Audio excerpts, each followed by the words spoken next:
So yes, how come they ask analytical reasoning in that logical reasoning section? इस question का देखो कोई answer नहीं है। कंसोर्शियम ने सैम्पल पेपर में भी कई जगह दोनों ही सैम्पल पेपर्स में एनालिटिकल के क्वेश्चंस पूछे हैं, उन्होंने अपने पेपर में भी पूछा। यस, नंबर ऑफ क्वेश्चंस ज़्यादा थे, ये एक अलग पॉइंट है, बट आपको करके जाना है। अगर उन्होंने एक हिंट भी दिया है तो, और प्रीवियस वीडियोज में, रील्स में, हर जगह मैंने टॉपिक तक मेंशन किया, blood relation, direction, coding and all, तो सिटिंग अरेंजमेंट तो बनता है बॉस। इसके साथ साथ मैं समझता हूँ आपको पजल भी करके जाना चाहिए, क्योंकि सिटिंग एंड पजल का एक कोरिलेशन जरूर देखने को मिलता है। Then direction, blood relation, at least ये 3-4 टॉपिक्स तो करके ही जाना। एंड इफ यू कैन तो 1-2 टॉपिक्स और भी देख लेना, और वो कुछ ये होंगे कोडिंग एंड एनालॉजी। यहाँ ये जो फर्स्ट क्वेश्चन, अभी पेपर एनालिसिस में आ रहा हूँ, यहाँ ये जो फर्स्ट क्वेश्चन आपके सामने है, ये अल्फाबेट का कंडीशनल क्वेश्चन है। देखो एक बात तो तय, आप मान के चलो, logical reasoning will be a game changer section CLAT 2026 के पेपर में। रीजन इसके पीछे बहुत सिंपल है, बाकी सेक्शंस की सारी चीजें मोरल लेस सेम ही रही हैं, बट यहाँ पे जिन लोगों ने एनालिटिकल अटेम्प्ट किया है उनको श्योर शॉट 12 to 18, 17-18 का ग्रेस मिलने वाला है। And there are so many students जिन्होंने ये सब क्वेश्चन छोड़ दिए स्ट्रेट, और यहाँ पे कहीं भी कोई 2 ऑप्शन वाली बातें नहीं चलती, जो है वो करेक्ट, जो नहीं है वो रॉन्ग, राइट। फटाफट से आओ एनालिसिस की तरफ अगर चलूं मैं, और इनफैक्ट एनालिसिस से पहले अगर मैं आपको ये कहूं कि यहाँ पे एक गुड अटेम्प्ट क्या हो सकती है, कि टोटल देयर वर 26 क्वेश्चंस, जिसमें एनालिटिकल के 19 और क्रिटिकल के 7 क्वेश्चंस हैं। वो क्रिटिकल भी कहने के लिए क्रिटिकल है, don't know people were saying critical, but मेरे को कहीं से बहुत ज्यादा क्रिटिकल वाली सेंस फीलिंग आई नहीं उसमें सच। ओके फाइन, सो 26 क्वेश्चंस हैं, मैं समझता हूँ 26 में से 24 के आसपास का स्कोर तो श्योर शॉट है, और इसमें कोई कटिंग नहीं है, ये with accuracy, know if and but. ऐसा भी हो सकता था, ये भी हो सकता है, क्या वो भी हो सकता है, नो। सिर्फ 2 क्वेश्चंस हैं वो केसलेट के अंदर, जिनको मैं क्रिटिकल ऑब्वियसली नहीं बोलूंगा, वो केसलेट के अंदर जहां पे ऑप्शन को लेके थोड़ी बहुत कंफ्यूजन हो सकती है। रेस्ट पूरे सेट में कहीं भी नहीं है। मैं समझता हूं एक आइडल स्कोर 24 मिनट्स का, 24 क्वेश्चंस स्कोर बनता है यहाँ पे। 26-27 मिनट्स का टाइम देके भी ये निकाला जा सकता था बड़े आराम से। किसी को ज्यादा चाहिए तो वो पजल में 5-10 मिनट से 4-5 मिनट्स एक्स्ट्रा ले सकता था, वो 30 के आसपास में, 30 मिनट्स के अंदर ये सेक्शन कंप्लीट हो जाना चाहिए था for sure.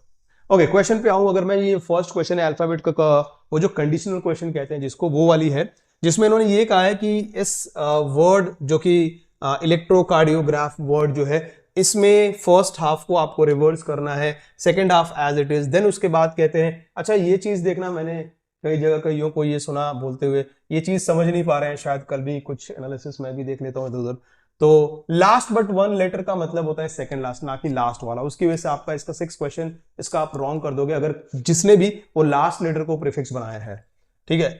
Last but one का मतलब होता है सेकंड लास्ट लेटर को आप आगे लेके आओ, और उसके बाद कहता है कि फाइनल स्टेज में आके फाइनल टच दो, और उसमें क्या करना है कि एस को जो है वो एंड में ऐड कर दो। स्टोरी यहाँ पे ये है कि आपको इस वर्ड को के फर्स्ट हाफ को रिवर्स करना है, और रिवर्स का मतलब from E to A, right.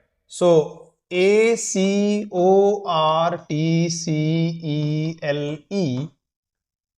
and then next half as it is, which means RDIOGRA, and then P को यहां से निकालना है। लास्ट बट वन का मतलब लास्ट नहीं होता, सेकेंड लास्ट होता है। P को निकाल के आगे लेके आओ, and then here we have H, ठीक है। सो ये जो नया वर्ड बनेगा वो, और उसके बाद भी उसने कहा है कि S को फाइनल टच दो, कहां, S को लास्ट में ऐड कर दो, और जब आप S को लास्ट में ऐड करते हो तो यहाँ टोटल नंबर ऑफ लेटर्स हो जाते हैं इस वर्ड के अंदर 19, and that is why the very first question, which letter will be exactly in the middle of this word. So middle में अगर जाऊं तो 1 2 3 4 5 6 7 8 9 इधर है और 9 इधर है, which means ये 10th होगा।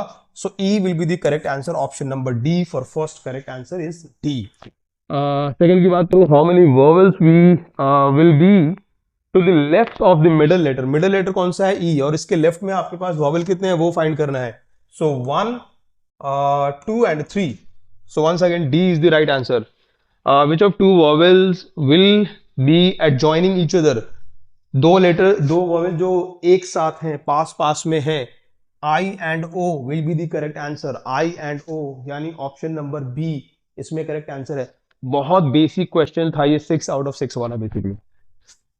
नेक्स्ट इसके बाद अगर मैं आगे चलूं, अरेंजमेंट यहाँ से क्लीन हो रही है तो प्लीज आप एक बार पीछे जाके देख सकते हो, मैं इनके आंसर्स यहाँ पे रख रहा हूं। तो अगर मैं अब नेक्स्ट फोर्थ की बात करूं, which vowel will have a consonant to the left but a vowel to the right. एक ऐसा वॉवेल आप ढूंढो, तो अगर आप पीछे अरेंजमेंट में जाओगे तो आपको मिलेगा आई, जिसके लेफ्ट में डी है और राइट में एक वॉवेल यानी ओ है, सो डी आई ओ।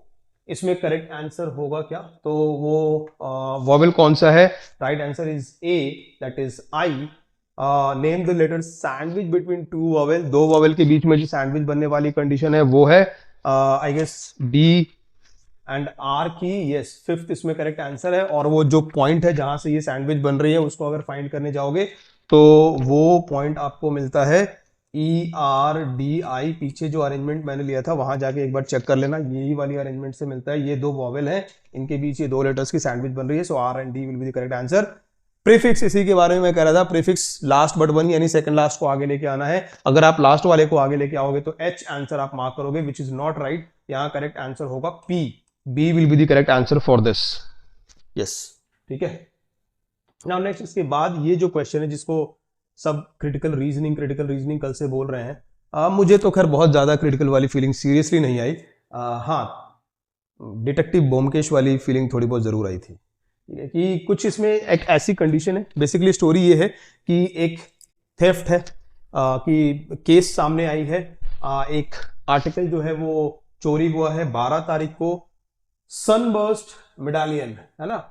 और टाइमिंग जो है यहाँ पे, जिस बीच जो टाइम पे ये चोरी हुई है वो है 10 PM से 1 AM तक की। ये चीज दिमाग में रखनी होगी, 10 PM से 1 AM तक की। और उसके बाद यहाँ कुछ सस्पेक्ट्स हैं, अंजलि है सस्पेक्ट, चित्रा है, and then Bharat is the suspect. ठीक है। उसके बाद कुछ यहाँ पे एलिबाइज वगैरह आ रही हैं सबकी। सिक्योरिटी सिस्टम के अकॉर्डिंग बात दिखाता है वो सिक्योरिटी सिस्टम ऐसा कि जो यहाँ पे एक स्पेसिफिक 5 डिजिट कोड है जिसको ब्रेक करना होगा, जिसको बिना ओपन किए ये चोरी नहीं हो सकती थी। और उसका एक्सेस जो है वो अंजलि के पास है। एट द सेम टाइम जो म्यूजियम डायरेक्टर है उनके पास है, but museum director was out of country, तो ऑब्वियसली सस्पेक्ट ये अंजलि होती है क्योंकि उसके पास वो कोड है। भरत की लिबाई आती है यहाँ पे, और उसके अकॉर्डिंग वो यहाँ था ही नहीं, वो बर्थडे पार्टी में है 8 PM से 1:30 AM तक। और उसके पास काफी सारे विटनेसेस हैं, वो कंफर्म कर सकते हैं इस चीज को। चित्रा की लिबाई आती है और वो अपने एविडेंस में वहां पे क्या वो फैक्ट में लिखा हुआ है कि she was working late night, और वो कैमरे में आप देख सकते हो कि 7 PM से 11:45 AM तक शी वाज वॉकिंग। और जो स्टूडियो से उस म्यूजियम के डिस्टेंस है वो 20 मिनट्स की है। तो मतलब अगर वो उसके पर अगर एक डाउट जाए भी तो वो 12:05 के बाद ही वो चोरी करने के लिए एक्टिव हो सकती है, उसके बीच में तो कहीं से भी चांस नहीं है। अच्छा, हेमंत जो नाइट गार्ड है वो कहता है कि मैंने चेक किया है, मेडालियन जो है वो 10:30 तक तो थी वहां पर। उसके बाद आगे कुछ फर्दर इन्वेस्टिगेशन है जिसमें एक सिल्वर बटन जो है वो देखा गया है, और उसी तरीके की सिल्वर बटन जो है वो फ्रीक्वेंटली वेयर अ कोट, जिसके अंदर वो उस तरीके की बटन होती थी। अंजलि वो कोट वेयर करती है। फिर भरत के बारे में कुछ पॉइंट है यहाँ पे कि उसने ऐसे बॉस्ट किया है, बोला है कहीं बातों बातों में कि वो लॉक जो है वो ब्रेक कर सकता है, मैग्नेटिक लॉक रिमोटली, वो मतलब दूर से ही वो कर सकता है, एक्सेस उसको मिल जाएगी बेसिकली। लेकिन यहाँ ये भी है कि लॉक जो है वो सजेस्ट करते हैं कि कोड जो है वो यूज हुआ है। तो ये पूरा का पूरा केस था। और अब अगर मैं आगे चलूं इनके क्वेश्चंस की तरफ, तो जो फर्स्ट क्वेश्चन है ये वाले केस से, वो ये कहता है कि जो 5 डिजिट कोड अगर यूज हुआ है तो आपका प्राइमरी सस्पेक्ट जो है, प्लॉजिबल सस्पेक्ट, वो कौन है? वो अंजलि होगी ऑब्वियसली, क्योंकि एक्सेस किसके पास थी? अंजलि और डायरेक्टर के पास। तो ये राइट आंसर इसमें ए है। नेक्स्ट क्वेश्चन की बात करूं तो कहता है कि जो theft awkward between 10 to 1 AM, but night guard show that हाँ 10:30 तक तो थी। उसके बाद तो वो फिर चित्रा की लिबाई जो थी उसके बेसिस पे earliest time she could reach the museum. मुझे समझ नहीं आ रही इसमें क्रिटिकल रीजनिंग कहाँ है। पीपल आर लाइक ये क्रिटिकल है 6 क्वेश्चंस क्रिटिकल के हैं। 12:05 11:45 तक तो वो वहां पे स्टूडियो में काम करी थी लेट नाइट, फिर वहां से 20 मिनट्स का टाइम उसको ट्रैवल करने में लगेगा। सो 12:05 जो है वो उसकी टाइमिंग हो सकती है, 12:05 तक का टाइम उसको लगेगा। 8th के लिए राइट आंसर बी बनता है। अगर मैं 9th की तरफ चलूं, नेक्स्ट क्वेश्चन की अगर बात की जाए, वाज कमिटेड बाय भरत। अगर भरत ने किया है क्राइम ये वाला, तो ये क्वेश्चन जो है यहाँ पे दो ऑप्शंस को लेके थोड़ी बहुत कंफ्यूजन है। एक ऑप्शन है B, at the same time एक ऑप्शन है डी, जहां पे आप भी कंफ्यूज हुए होंगे मोस्ट प्रोबेबली। बट मेरा मानना ये है कि इन दोनों में से अगर वो आप उस टाइम पे इनकरेक्ट, कौन सी वाली बात है ना इसमें ये कह रहा है वो, तो अगर वो वहां पे सपोज नहीं भी था बर्थडे पार्टी में, ये बात अगर इनकरेक्ट है, फिर भी उस थेफ्ट के लिए सिक्योरिटी एक्सेस तो चाहिए ना। तो सिक्योरिटी एक्सेस जो है जहां पे वो ये कहता है कि लॉग इंडिकेट करती है कोड यूज्ड, वो चीज इनकरेक्ट अगर हो जाए कि लॉग सिक्योरिटी वो जो लॉग है वो कोड जो है वो यूज नहीं हुई है, तो भी माना जा सकता है कि हाँ ये चोरी हुई। और ये मेन इंपॉर्टेंट फैक्टर है मैं समझता हूं, उसके वहां पार्टी में होने या ना होने के बाद भी उसको ब्रेक तो करना पड़ेगा ना वो कोड। इसीलिए आई बिलीव ये बी के साथ जाना चाहिए, डी की वेटेज थोड़ी कम हो जाएगी फिर इसमें।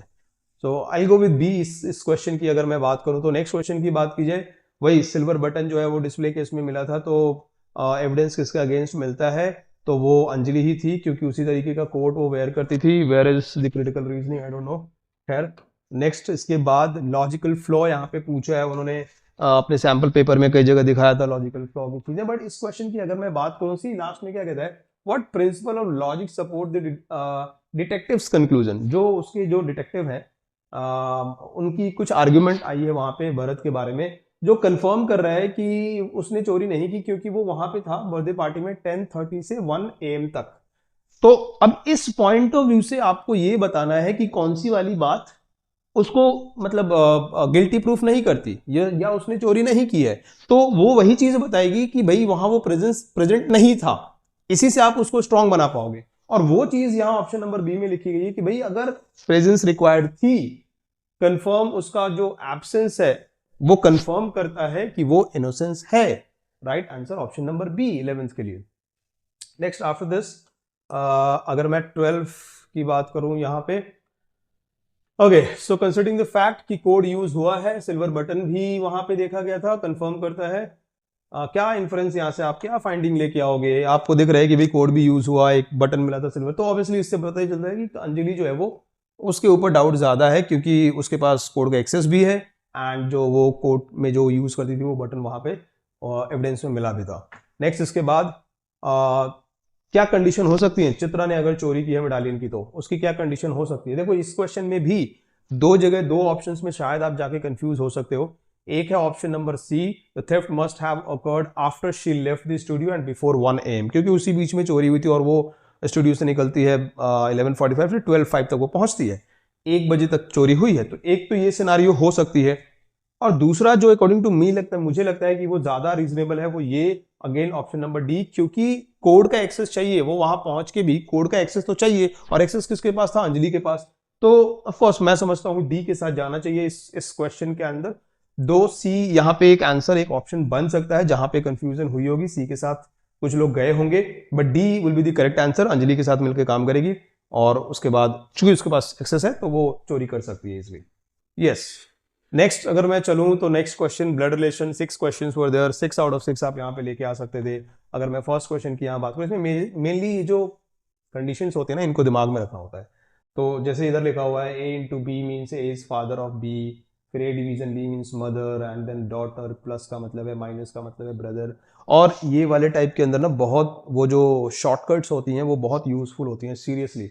जैसे अगर मैं फर्स्ट क्वेश्चन की बात करूं विदाउट, और अगर मैं लास्ट मोमेंट पे कर रहा हूं, मैं बिना ट्री बनाए इसके लिए मार्क करूंगा none of these the correct answer. Why so, last वाले मेंबर का जेंडर पूछ रहे हैं वो, और लास्ट वाले मेंबर के बारे में सबको ये बात क्लास में कितनी बार कई जगह दफा बोला कि अगर लास्ट मेंबर के बारे में कुछ पूछ रहे हैं तो आप उसको कंफर्म नहीं कर पाते मोस्ट ऑफ द केसेस में, not always but most of the cases में। क्यों? क्योंकि उसके बाद कोई सिंबल नहीं है, और सिंबल नहीं है तो जेंडर का पता नहीं चलता, जेंडर का पता नहीं चलता तो आप इधर और में चले जाते हो, इधर और में जा रहे हो ऑप्शन में नहीं है तो फिर नन ऑफ दिस के आंसर के लिए जाओगे। यहाँ यही सिनारियो है, टी के बारे में पूछ रहे हैं, टी के बाद कौन सा सिंबल है, नहीं है सिंबल, मतलब जेंडर में कंफ्यूजन होगी, जेंडर में कंफ्यूजन है तो फिर ज्यादा चांसेस है कि जेंडर में कंफ्यूजन होगी, तो फिर राइट आंसर उसमें नन ऑफ दीज ही होगा। आप ट्री बना के वैसे देख सकते हो, plus P plus Q, P is daughter of Q, Q minus minus का मतलब क्या है, brother, so Q is brother of R, और उसके बाद है डिवीजन, डिवीजन का मतलब है mother, R is mother of T। See T का जेंडर नहीं मिला, जेंडर नहीं मिला तो या तो इधर और कैनॉट बी डिटरमाइंड, और कुछ नहीं है तो नन ऑफ दीस। नेक्स्ट इसके बाद की बात करूं 15th की, अगर मैं बात करूं R को वाइफ बनाना है पी के लिए देखो फिर से शॉर्टकट पे चलते हैं फटाफट से, किसी ट्री की जरूरत नहीं है। आर अगर वाइफ है तो बहुत सिंपल सी बात है, आर के लिए हमें एटलीस्ट फीमेल तो चाहिए ही चाहिए, और आर अगर फीमेल है तो आर के बाद का जो सिंबल है वो फीमेल को प्रेजेंट करता हुआ होना चाहिए। आप देखो यहाँ आर के बाद माइनस है, माइनस का मतलब क्या हुआ, ब्रदर, नहीं हो सकता ये आंसर। यहाँ भी आर के बाद माइनस, माइनस मतलब ब्रदर, नहीं हो सकता ये आंसर। आर के बाद माइनस, नहीं हो सकता ये आंसर। करेक्ट आंसर यही होगा, यही बचा हुआ यही होगा, ठीक है। 16th की बात करूं, son in law is the correct answer. 17th में यस, ग्रैंड मदर। अगेन ये सब क्वेश्चंस में कहीं भी आपको ट्री की नीड नहीं है, आप शॉर्टकट यूज करो ना, जैसे अभी वो जेंडर जनरेशन गैप वाला जो शॉर्टकट बताया कई बार क्लास में, प्लस माइनस यूज करने को जनरेशन वाइज। जैसे ये देखो डिवीजन, डिवीजन का मतलब कोड समझो, डिवीजन का मतलब मदर, मदर का मतलब क्या होगा, +1। और ये चूंकि इसका रिलेशन बताना है तो इसके जेंडर को देख लो, सो पी सिर्फ उसके एक के जेंडर को देखना है, so P minus. Now R minus, और माइनस का मतलब क्या है, ब्रदर। ब्रदर के लिए कोड क्या यूज करना है, सेम जनरेशन के लोग हैं 0, इनटू मतलब फादर, अपर जनरेशन में चले गए +1, तो टोटल क्या हुआ ये +2। +2 में फीमेल का रिलेशन, ऑप्शन चेक करो जरा एक बार, grandmother will be the correct answer. बिना ट्री के within few seconds you can answer. अगर मैं इस सेट की या इस वाले क्वेश्चन की बात करूं ब्लड रिलेशन की, फटाफट से आ जाओ आंसर ले लेते हैं जरा इनके। यही सिस्टम है ब्लड रिलेशन को सॉल्व करने का। तो अगर मैं यहां आगे चलूं और आंसर्स की बात करूं, 18 के लिए जो हमारा करेक्ट आंसर बनता है, अच्छा 18 जो है यहाँ पे ये ऑप्शंस इसके ठीक नहीं है, ईदर और में यहाँ पे आंसर होगा बी, ईदर बी और C will be the correct answer इस क्वेश्चन के लिए। 19 का right answer is nephew, option number B. बहुत सिंपल सी बात है, यहाँ पे जिसका भी ये सेट है इसने सी मार्क किया, जिस भी बच्चे का है। आप ये समझो जी का रिलेशन पूछ रहे हैं और जी के बाद क्या सिंबल है, इनटू, और इनटू का मतलब क्या था, फादर। फादर का मतलब जे के लिए क्या यूज करोगे, प्लस, और अगर जे प्लस है तो वो फीमेल कैसे हो सकती है, नीज कैसे कोई मार्क कर सकता है। Nephew is the correct answer.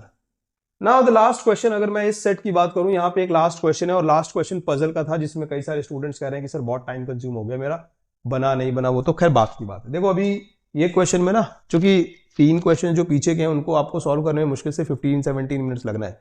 Next यहाँ पे आप 10-12 मिनट्स ले सकते थे, अगर 30 मिनट्स भी देते हो रीजनिंग में तो भी आराम से। अब मैं यहाँ पे सीधा इनकी अरेंजमेंट जो है वो यहाँ पे आपके सामने रख रहा हूँ।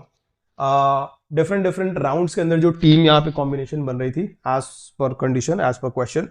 तो राउंड ए में यहाँ पे है blue and red, blue and red.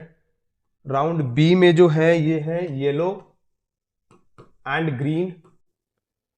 Round C की अगर मैं बात करूं, here we have green and blue. Round D की जो कॉम्बिनेशन बनेगी ये है रेड एंड येलो की। सो ये मैंने ऑलरेडी सॉल्व किया हुआ है, इसको अभी ऑब्वियसली डिस्कशन में ले सकते हैं। आंसर की अगर मैं अगर की तरफ चलूं तो फर्स्ट क्वेश्चन की बात की जाए, round 1 and 2 the following players round green teams 2 matches. कौन से राउंड में ग्रीन टीम के 2 मैचेस हैं, राउंड बी एंड सी में। So correct answer is option number B, option number B इसके लिए करेक्ट आंसर है। ये इसकी अरेंजमेंट है, ये इस क्वेश्चन का आंसर है। अगर मैं नेक्स्ट क्वेश्चन, चलो इसको मैं क्लीन कर रहा हूं, नेक्स्ट क्वेश्चन पे अगर मैं आऊं तो नेक्स्ट क्वेश्चन में कहता है must be schedule in round 1। Round 1 में कौन सा मैच हुआ था, ब्लू एंड रेड का, ब्लू एंड रेड का कहा गया, red and blue, C is the correct answer. Blue team first opponent कौन सी थी, red, yes B is the correct answer. Scheduled for round C, round C के लिए green and blue है, green and blue, green and blue, option number B है ना। 23rd का right answer है ऑप्शन नंबर बी। नेक्स्ट इसके बाद अगर देखूं 24 कहता है contest where yellow team does not participated. Yellow team जहां नहीं थी, येलो टीम जहां नहीं है वो है A and we have C, A and C, A and C, option number A. 24th का option number A is the correct answer. 25th के लिए option number B is the right answer. 26 का जो राइट आंसर है वो है D, D is the correct answer. तो ये इस पजल के आंसर्स हैं। एनालिसिस आई बिलीव आपने देख लिया होगा, इनको और अच्छे से देख लें क्योंकि इस मैंने भी थोड़ी बहुत, जैसा मैंने कहा, थोड़ी बहुत देखी थी, कहीं कहीं एरर्स मेरे को नोटिस हुई है प्रीवियस एनालिसिस दूसरों के, तो इसको देख लेना। And yes of course logical reasoning is going to play an important role. Thank you guys.